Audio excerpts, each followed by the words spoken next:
Oke, baik kita mulai materinya pada pagi hari ini dengan judul Effective Informed Consent Communication.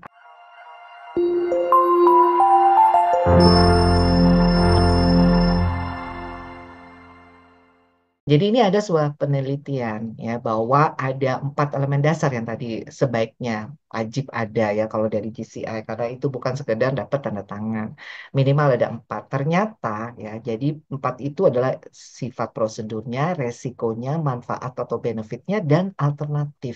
Kenapa sih harus ada alternatif? Ya nanti saya sampaikan ya.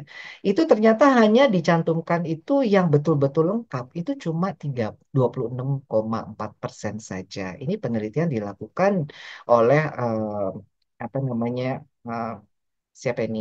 Botrel MM ya et al. Jadi judulnya tentang Hospital Informed Consent for Procedure Form. Jadi untuk prosedur tindakannya.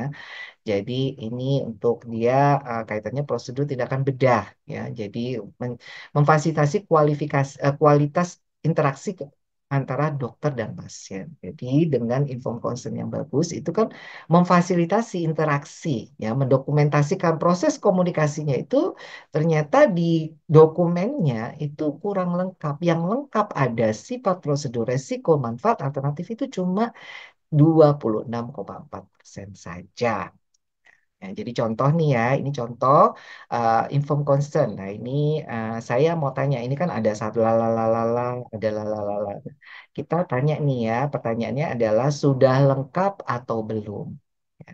Kalau di sini disebut ada jenis informasi, dasar diagnosis, tindakan kedokteran, indikasi tindakan, tata cara, tujuan, resiko, komplikasi, prognosis, alternatif resiko. Nah, ini kan juga banyak ya, 1, 2, 3, 4, 5, 6, 7 dan seterusnya ya. Nah, dan lain-lain menyatakan ini, dengan ini menyatakan, nah, persetujuan penolakan.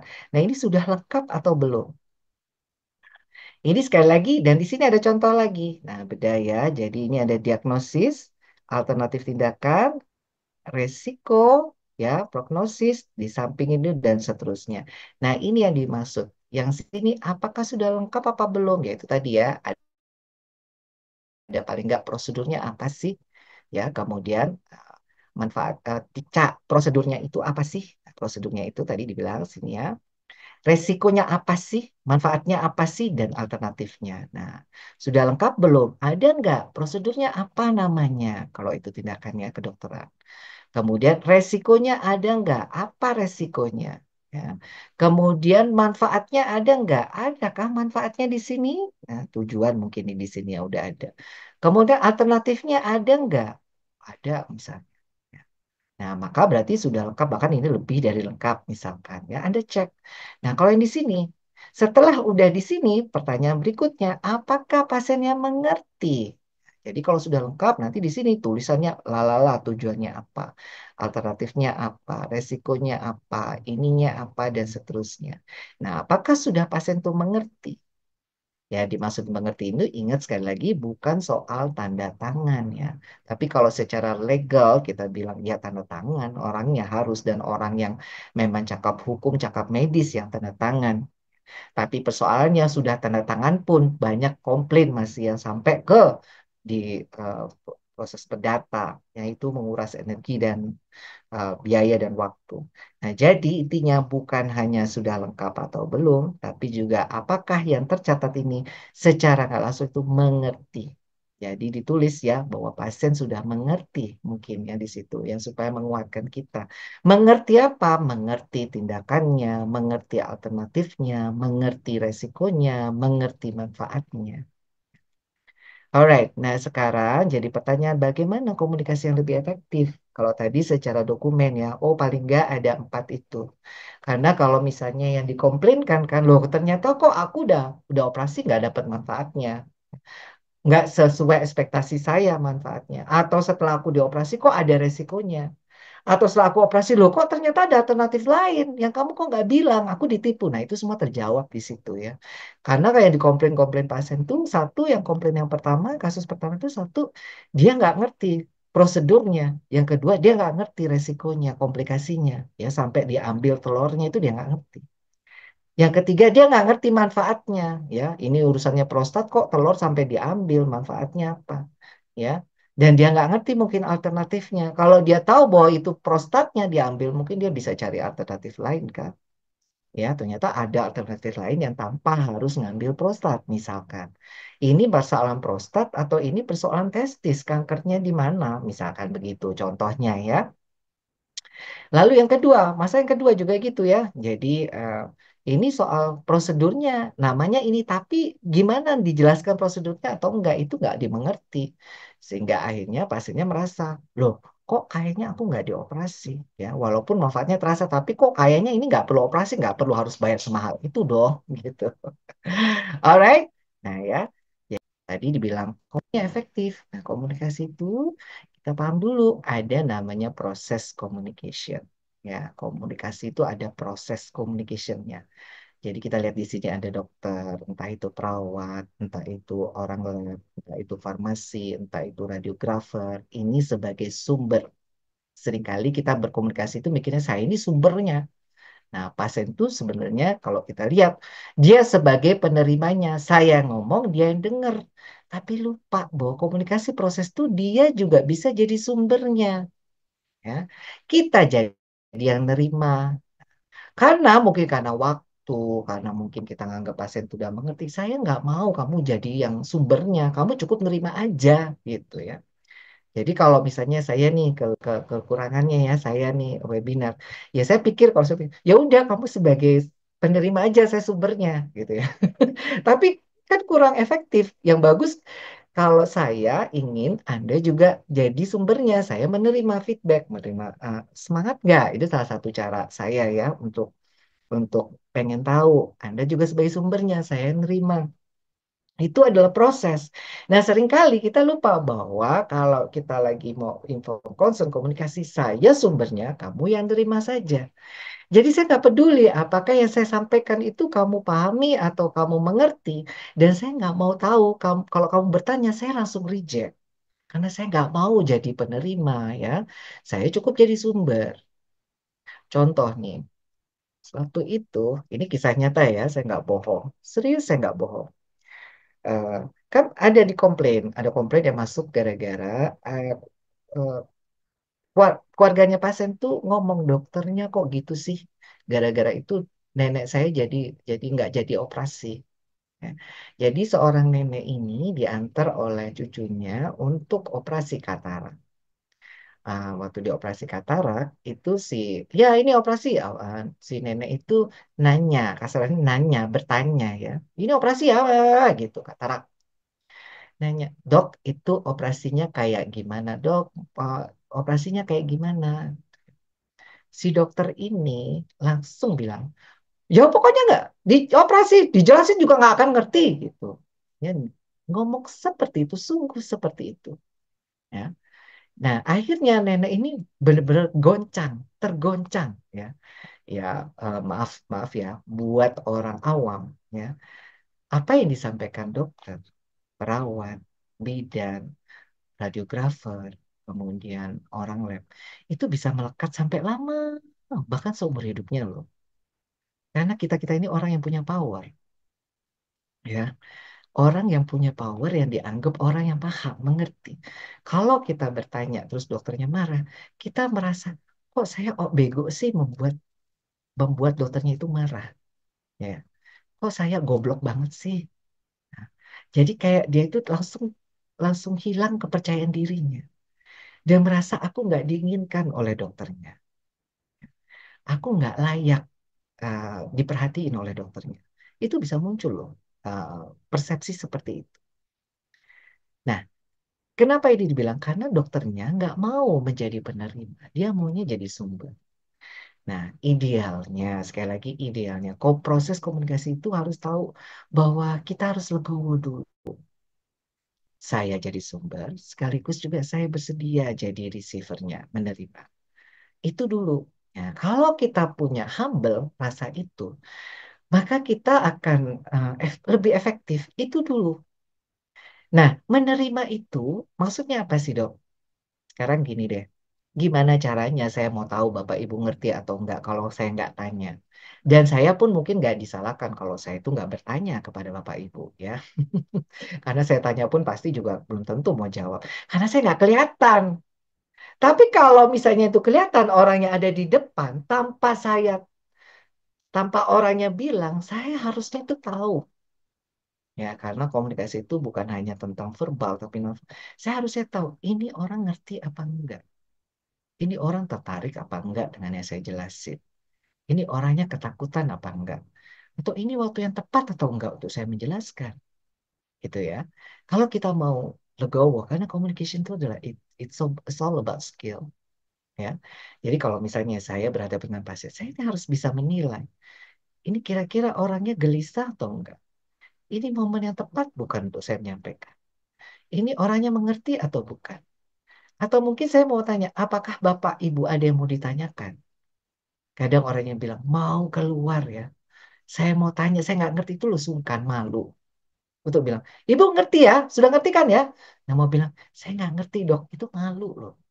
Gak segampang itu. Karena nganggep, loh, jangan-jangan nanti saya dianggap bodoh. Ya. Nah, that is why itu sebuah tantangan, challenge. Ya, makanya jadi secara humble, kalau kita mau um, mengerti bahwa health literacy Indonesia itu rendah.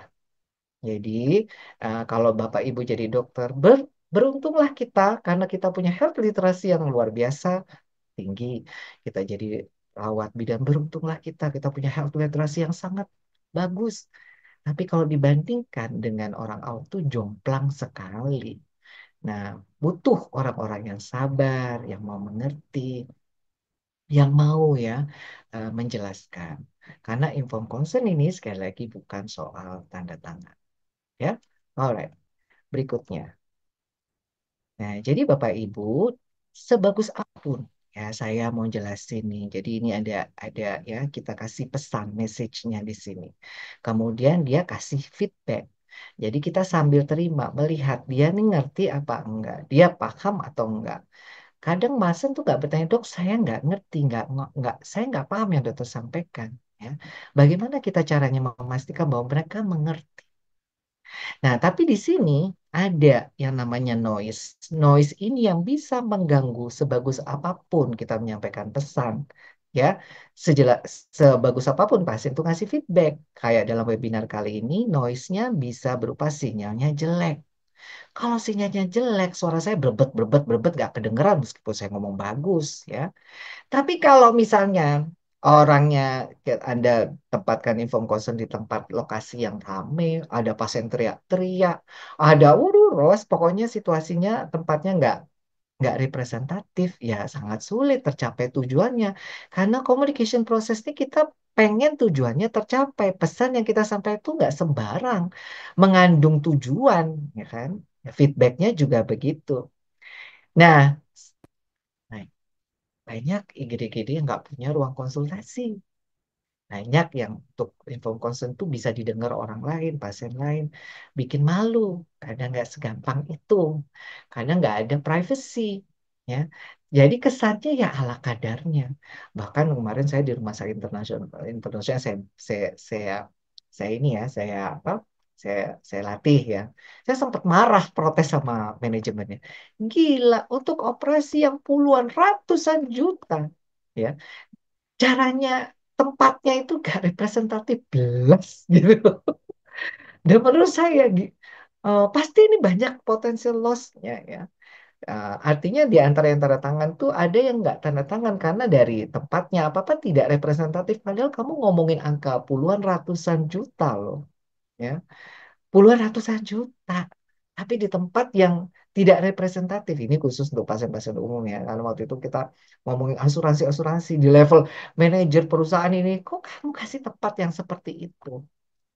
Kayaknya, pokoknya gimana? Padahal ada space-space yang bisa kita ini kan. Sementara dia bilang, ya dok tempatnya dipakai untuk connect yang dalam tanda kutip ya, nggak terlalu aktif. Sementara kabarmu lebih bagus ya. Jadi ini karena takut akreditasi dok. Sebenarnya Ponek ini jadi cerita kemana-mana. Jadi Ponek Anda sediakan, tapi yang konsultasi room, consultation room itu malah nggak ada. Ya, tempat untuk inform consent ini terutama yang IGD, terutama yang IGD ya sekali lagi, ya di mana itu keputusannya itu bisa saja sulit, pertimbangannya harus segera di dalam situasi yang sulit, dan mungkin juga kaitannya dengan masalah persoalan biaya dalam waktu yang singkat. Kemudian kadang yang jelasin bukanlah DPJP-nya, harus dokter umumnya yang perlu ini ya konsultasi mungkin ya, mungkin perlu dijelasin dengan bantuan visual, nah ternyata nggak ada. Nah, saya minta tolong ya, jadi dengan materi ini mungkin di manajemen juga disampaikan perlu tempat yang representatif. Ya. Jadi misalnya nih tempat yang untuk orang bisa nangis, bisa keluar emosinya, ya tempat untuk kita berempati, tempat kita untuk menyampaikan kabar buruk, ya itu ada lagi materinya ya. Tempat untuk bukan sekedar itu tadi, Anda mau apa? Kalau sekedar tanda tangannya, Anda bisa bisa berlindung di legalnya, tapi secara etikanya ya karena itu adalah kewajiban. Nah, ini mudah-mudahan rumah sakit juga disiapkan ya tempat consultation room karena saya beberapa udah datang ke rumah sakit yang gede-gede kemarin tuh ya loh yuk nggak ada consultation roomnya kurang representatif saya. Gimana sih inform consent yang ada kuat? Jadi sebenarnya kan tadi dokter Gusdi bilang, dok, banyak banget dok itu yang disampaikan. Iya, banyak sekali yang disampaikan. Benar. Kan waktu ada time constraint, udah waktunya, lalala, dan segala macam ya. Tapi paling enggak ya, inform consent yang harus di adekuat tuh memenuhi standar tiga standar legal. Ingat ya, ini kan tentang komunikasi ya Bapak Ibu. Nah, tentang komunikasi itu inform consent kan dokumennya. Pasti kan kita nyampaikan pesan. Pesannya itu secara verbal ya. Dan secara verbal kita sampaikan. Nah, pasiennya itu menerima pesannya. Nah, kemudian dia kasih feedback. Nah, ingat ya, noise ini berperan penting untuk pesan itu tersampaikan atau tidak. Jadi, kalau misalnya noise ini sebagus apapun, noise ini bisa saja nggak nyampe. Termasuk nggak nyampe pesannya, nggak nyampe feedbacknya. Ya. Nah, pesan ini gimana sih yang ada kuat? Bilangnya pesannya, ngomongnya, komunikasinya. Nah, ada kuat gimana? Paling nggak ada tiga standar legal eh, yang harus kita jelasin. Ya. Pertama, standar subjektif. Yang kedua, standar pasien yang wajar. Yang ketiga, standar dokter yang wajar. Nah, jadi ingat ya, standar subjektif, standar pas dari sisi pasiennya, dan standar dari sisi dokternya. Yang pertama, standar subjektif itu apa? Apa sih yang perlu diketahui dan dipahami untuk membuat keputusan yang tepat? Nah, kira-kira nih, yang perlu diketahui dan dipahami pasien ini untuk membuat keputusan yang tepat. Itu apa? Ya, jadi contoh begini, eh, operasi appendix. Nah, ini perlu dioperasi appendix. Nah, kira-kira standarnya itu operasi appendix itu yang perlu diketahui oleh pasiennya itu apa supaya dia itu bisa ambil keputusan iya atau tidak. Jadi contoh ya, operasi appendix itu yang standar mereka harus ketahui itu adalah operasi yang sifatnya misalkan ya segera appendix ini appendix karena ada dua akut sama kronis. Dia sifatnya segera. Nah, appendix akut ini kadang ada yang udah sampai pecah misalnya ya udah periapendikular infiltrat misalnya atau ada yang ini harus ditunda dulu ditangani dulu karena ada pusnya ada nanahnya misalnya ya atau ini harus segera atau ini tipe kali apendik yang kronis yang bisa dijadwalkan. Nah, ini yang standar ini yang kan harus ditahu ya. Ini jadi juga kaitannya dengan keputusannya. Harus segera sekarang kah dok keputusannya ataukah harus bisa nanti? Apakah harus saat ini juga? Ini yang standar kan. Jadi ini komunikasi standar. Jadi jelasin ini soal apa dan sehingga akhirnya dia perlu memutuskan penting atau enggak. Itu standar ya. Nah, contoh seperti itu. Nah, nanti dilihat dari kasus satu dan dua tadi yang sudah saya sampaikan. Prostat, ya, tadi katanya nggak bisa kencing keluhannya yang diambil testisnya. Ya. Ini berarti kita pasien ini belum mendapatkan informasi yang standar, ya. Mungkin tertulis di inform concern-nya, tapi komunikasinya tidak tersampaikan. Sehingga orang ini nanti akan memutuskan iya atau tidak, gitu loh. Ngerti nggak maksudnya ya? Jadi contoh, Ini operasi prostat, tapi nggak disampaikan kalau nanti itu bisa saja nanti testisnya diambil. Padahal kalau kita ngomong testisnya diambil, nanti orang bilang, oh nggak jadi deh dok. Nah, gitu akhirnya, ya kan? Kenapa? Ini agak disembunyikan. Nah, ini nggak standar. Nah, ya, jadi standarnya sehingga akhirnya dia memutuskan ini ya atau enggak. Apa yang perlu diketahui oleh pasien rata-rata agar pasien itu menjadi pasien yang terinformasi dalam mengambil keputusan. Rata-rata standar pasien wajar aja rata-rata ya. Jadi kalau misalnya Anda mau periksa EKG, Anda perlu inform consent ya. Yang kira-kira pasien itu nggak akan kaget gitu loh. Nggak akan kaget tiba-tiba eh, berarti kan kurang standar pasien. Ya, jadi contoh gini, Bu, ini saya periksa rekam jantungnya. Oh iya, silakan. Tiba-tiba langsung, permisi ya, dibuka bajunya. Loh, kaget. Dia kaget. Karena Anda nggak bilang kalau itu harus dibuka baju, BH-nya dibuka, sementara maaf ya, Anda laki-laki. Ya, Mas, saya sudah setuju. Tapi Anda nggak standarnya pasien tuh Anda nggak penuhi. Ya, itu dong maksudnya. Itu standar pasien. Jadi pasien tuh nggak akan kaget-kaget. Itu standar wajarnya. Ya, ya jelas saya marah dong. Saya kaget tuh ternyata baju saya dibuka semua. Kemudian BH-nya sudah buka. Kaget dong saya. Gitu. Misalkan gitu ya. Ada kasus misalnya ya. Ternyata sakitnya ini di Amerika itu ada satu kasus dokter yang kena tuduhan pelecehan seksual oleh satu pasiennya dan itu beberapa kali gara-gara dia itu dokter penyakit dalam yang rheumatoid arthritis yang dia itu di pinggang tapi ternyata dokternya juga melakukan pemeriksaan dalam di vagina.